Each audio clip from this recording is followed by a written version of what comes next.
মহাকাশে আটকে থাকা দুই নভোচারীকে ফেরাচ্ছে স্পেস এক্স।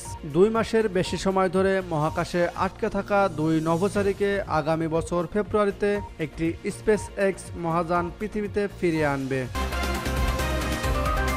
আটকে পড়া দুই নভোচারী সুনিতা উইলিয়ামস ও ব্যারি উইলিমোর। যুক্তরাষ্ট্রের মহাকাশ গবেষণা সংস্থার নাসা এই দুই নভোচারীকে গত 5 জুন মহাকাশে যাত্রা করেন। তাদের সফরসূচি ছিল মাত্র 8 দিনের, কিন্তু এখন তাদের প্রায় 8 মাস মহাকাশে থাকতে হবে।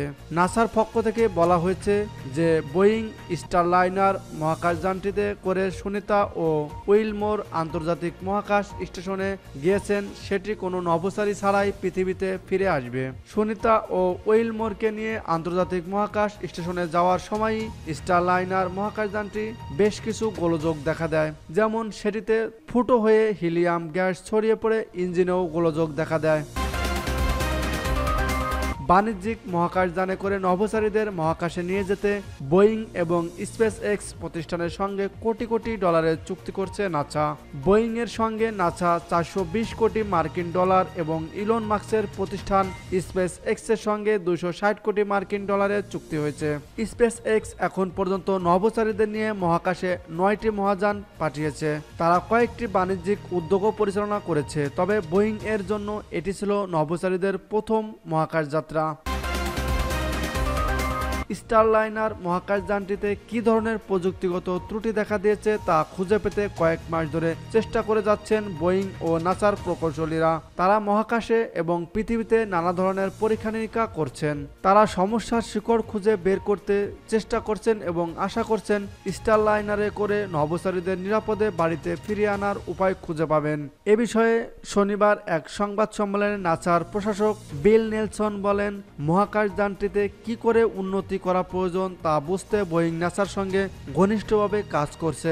তিনি বলেন, মহাকাশ যাত্রা মানেই ঝুঁকির বিষয়। সে যাত্রা যদি সব নিরাপত্তা মেনে করা নিতান্তই সাধারণ ফ্লাইট হয় তাহলেও, আর পরীক্ষামূলক ফ্লাইট স্বভাবতই নিরাপদও নয়, সাধারণও নয়। সব সময় নিরাপত্তাই আমাদের মূল মন্ত্র এবং ধ্রুবতারা।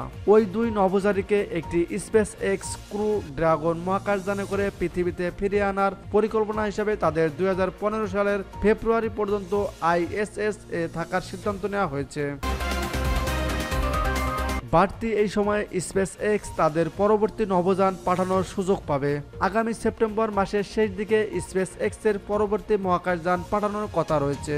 সেটিতে 4 জন নভোচারী পাঠানোর কথা ছিল, তবে সেটি 2 জন নভোচারী নিয়ে মহাকাশ স্টেশনে যাবে। সেটি পৃথিবীতে ফেরার সময় সুনিতা ও উইলমোরকে নিয়ে যেন ফিরে আসতে পারে। ওই মহাকাশযানটির আগামী বছর ফেব্রুয়ারিতে পৃথিবীতে ফেরার কথা। নাসা জানিয়েছে উভয় নভোচারী এর আগে দুবার দীর্ঘ সময় মহাকাশ স্টেশনে অবস্থান করেছেন এবং তারা সব ধরনের ঝুঁকির বিষয়ে অবগত। উইলমোরের বয়স 61 বছর, সুনিতার বয়স 58 বছর। তারা দুজনেই তাদের পৃথিবীতে ফিরিয়ে আনার পরিকল্পনায় পূর্ণ সমর্থন দিয়েছে বলে জানিয়েছে নাসা। তারা ফিরে আসার আগ পর্যন্ত আগামী কয়েক মাস কিছু বৈজ্ঞানিক এবং মহাকাশ রক্ষণাবেক্ষণের কাজ করবেন। তাদের একাধিকবার মহাকাশে হাঁটার স্পেস ওয়াক সম্ভাবনাও আছে।